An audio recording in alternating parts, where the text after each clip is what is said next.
asa magitinuod ani mga higala? Ang Kristyanismo gikan sa Roma, mingkuyanap sa tibuok kalibutan. Makailapon, amo na matun pa Katolik, makailapon, or ang Kristyanismo gikan sa Jerusalem, mingkuyanap sa tibuok nga kalibutan. Be? Kay kung ang mga CFD mo paminawon, gikan man sa nahimo na mahino nilang sentro ang Roma. Ha? Nahimo na hino nilang sentro ang Roma, matupaw gikan sa Roma, mingkuyanap sa tibuok kalibutan ang ilahang pagtuo. Ha? Ha? Sweetik na, di na tinuod. Ang tinuod nga Kristyanismo gikan sa Jerusalem. And you shall be my witnesses in Jerusalem, Judea, Samaria, and even unto the uttermost part of the earth. Sa Jerusalem nagsugod mga higala. Ayaw magtuwa ng CFD kay buto na. Kanunay nilang isentro ang Roma, kanunay nilang isentro ang pari, kanunay nilang isentro ang relihiyon nila o ang simbahan. Mo na ilahanan sa kulto. Oh, isang yaw na gani ang relihiyon, kulto na. Isang yaw na gani ang ilahang pangulo, ang ilahang labaw, isang yaw na gani, kulto na. Ha? Basta relihiyon na mga higala ang isang yaw, kulto na. Kini nga to ang higala ba? Nagpailabya pud ni siya nga doktor. Pero doktor akong tawag kay lubag man og information concerning sa history. Actually kanang iyang gisulti nga ang pagtuo daw sa simbahang Katolika sa Romano Katolikong Iglesia, ang pagtuo nagikan daw kuno sa Roma. Ang question, asa niya na nakuha nga information? Asa niya na nakuha nga tawag ining statements nga para makaingon nga tama ang iyahang pagsulti nga ang pagtuo sa Romano Katoliko gikan sa Roma. O basig siguro basig gipanuhot lang ni iyahang panabot, di ba? Ngano man kay ang pagtuo sa Santa Iglesia Katolika Apostolika Romana ug ang iyang kasaysayan gikan mismo sa Jerusalem, from Jerusalem naabot og Antioquia, pag-abot og Antioquia naabot og Asia Minor, naabot og Corinto, pagkahuman na naabot og Roma. Kanya tungod kay wala man gidawat sa Israelita, sa mga Hudyo, ang simbahan na gitukod na Ginoong Jesucristo, mao na nga gibalhin niya sa laing nasod, 21:43, San Mateo, o kanang nasura, mao nang Roma. Roma, Kapitulo 1, versikulo 7, hangtod sa 8, tungod sa pagtuo sa taga-Roma, ang pagtuo na kaylap sa tibuok nga kalibutan. So, kung nato ang tanawon, gipanuhot ni si Pastoy sa iyang panabot. Number 2, katuyuan sa Ginoong Jesucristo nga ipakaylap ang pagtuo sa tibuok kalibutan. Asa magsugod sa Jerusalem, pagkahuman naabot og Roma. From Rome, according to St. Paul, nakaylap ang pagtuo sa tibuok kalibutan, naabot pa ganit Espanya. Roma Kapitulo 15 versikulo 24 ug 28. So, from Spain, niabot og Pilipinas ni atong 1521. So, gikan aning panahon na ang pagtuo nga atong nadawat gikan sa mga Espanyol nga gikan pud sa ni Apostol Pablo, nga gikan pud sa Roma, nga gikan pud sa Jerusalem. So, buti pasabot ang Romano Katolikong pagtuo biblical, at the same time gikan mismo sa mga apostol. Ang question kanang inyo toy, asa nagikan? Kung wala siguro Katoliko din sa Pilipinas, di mo kailag Kristo ba? Kung wala Katoliko din sa Pilipinas, di mo kailag Biblia. Tungkol sa simbahang Katoliko, nakailang mo Kristo, nakailang mo Biblia niya. Pagkahuman, napagid mo gana nga daoton ang simbahang Katoliko. Ang switik, kanang ipamugos ninyo nga ang pagtuong Katoliko nagikan sa Roma mo na switik. So, kanang imong argumento toy, switik na. Walang ayaw, kung sa kuwan ba, kung permintihon ninyo na inyong pagka-switik nga manudlo mo, mawag yun ng inyong tawagin yung mga membro kay mabuko man, di ba? Mabuko, mapalpak man ang maong gitawag ug inyong pagtulunan.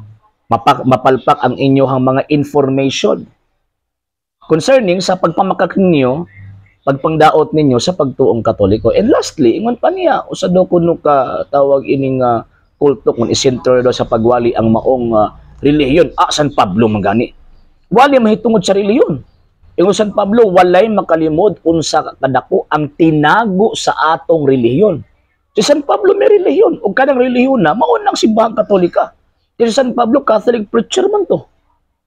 Nya, pagka at the same time San Pablo pari pod. San Pablo nakaabot og Roma, di lang kay si Juan, di lang kay San Pablo nakaabot og Roma, apil si San Pedro. Nakaabot og Roma. Unya, kinsa may kuntuhan? Ikaw? Ay lagi pinas mo na ba? Ang kulto, toy, ana bang magpasakop ka ng pundok na instead of mutuo ka sa mga divine truths with the secular truths, inyo ang lubagon ang kamatuuran, inyong lubagon ang mga information para ipamugos lang ninyo nga tama na inyong panabot. Mo na kulto. Instead of mutuo mo sa Ginoong Jesucristo nga inyong pagtuo, nagitudlo from Jerusalem na abot og Roma, from Rome hangtod sa tibuok kalibutan. Inyong lubagon himuon ninyo nga naputol, nawala sa Roma, nabalik lang pag abot ninyo. Di ba? Yinabag na. Sa mo na nga naay daghang mga rason nganong gipaabot og Roma. Number one, kasi sa panahon ni Ginoong Jesucristo, ang Roma o ang center of civilization. Kinahanglan i-convert ang maong center of civilization para di na lisod ang pagwali. May tungod sa maayong balita o tinuod man na-convert na after 4th century. Nahimong Christian nation or Christian empire, ang Roman Empire pag-abot sa 3rd to 4th century. Ikaduha, biblical ang word nga Roma or ang nasod nga Roma. Kaniadto pagkahuman pag-abot ni San Pablo, gitawag mo ar mamahimong mga balaan nga iya o hinigugma sa Dios. So, mo na mas labaw na ko isang tuuhan ang nakasulat sa balang kasulatan kaysa ninyo. So, pag Roman Catholic, dili man refer sa race. Kung refer na sa iglesia ng gitugod ni Kristo nga dawata sa Jerusalem ni abot og Roma. Ug tungod sa Roma, mi kaylap sa tibuok kalibutan. So again, ang origin from Jerusalem ug ang nagbitbit ining maong pagtuuha from Jerusalem to Rome mga apostol, particularly San Pedro ug San Pablo. Muna toy pagbasa-basa lagi history. Ayon ang puro story.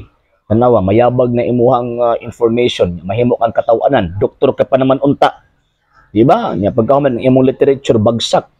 Wala ba nga kung manudlo ta dapat moinom sa taog kining magkapaayo nato nga mawa ang panuhot sa atong panabot. Kay kung ipabilin nato na permanente mahimot ang katawanan sa mga to. Apil sa imong membro kay nanudlo kang mga butang nga dili maoy gilatid sa Biblia ug sa kasaysayan. Sa hindi pa po nakapag-follow sa mga pages po natin, i-follow nyo po yung mga pages po natin. RJ Horolanciano II TV Apolia Punto Argumento page, Kuya Apologist TV page, and RJ's Vlog 2022. And pwede rin po kayo mag-send po dyan ng Facebook stars. And also, sa ating po mga channels, sa hindi po nakapag-subscribe, i-subscribe po ninyo yung mga channels natin. Dalay Catholic, Apologist International Official, RJ Sano II TV, Kuya Apologist TV, and Barrio Kawayan Religious Forum. And pwede rin po kayo mag-send po dyan ng super sticker, super chats, and super thanks. And maraming salamat po sa mga kapatid ko mga Katoliko na ulis pong tumutulong sa programa po natin. Maraming salamat po. Nang dahil po sa tulong at suporta po ninyo, ang programa pong ito, until now, andito pa rin po sa social media. And until now din po, nangangailangan pa rin po tayo sa tulong at suporta po ninyo dahil wala po kayong magagawa rito mga sir, mga ma'am, kung wala po yung tulong at suporta po ninyo. Sa gusto pong tumulong, sa gusto pong sumuporta, pwede po ninyong ipadala ang tulong at suporta po ninyo sa pamamagitan po ng ating mga account numbers dyan po sa ating pong screen. And pwede nyo po kaming i-message sa ating pong page kung via remittance po yung papadala po ninyo. Maraming salamat po in advance.